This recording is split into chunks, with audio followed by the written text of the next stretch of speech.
সাবেক ছাত্র নেতাদের তোপের মুখে সভাস্থল ছাড়লেন ওবায়দুল কাদের।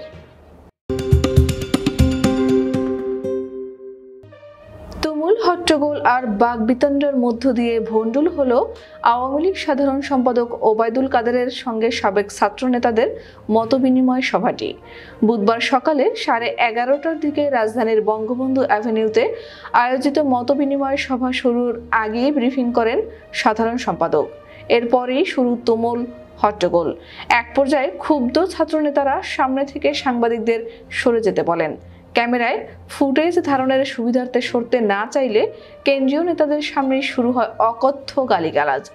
এ সময় কেন্দ্রীয় নেতাদের উদ্দেশ্যেও গালিগালাজ করেন সাবেক ছাত্র নেতারা।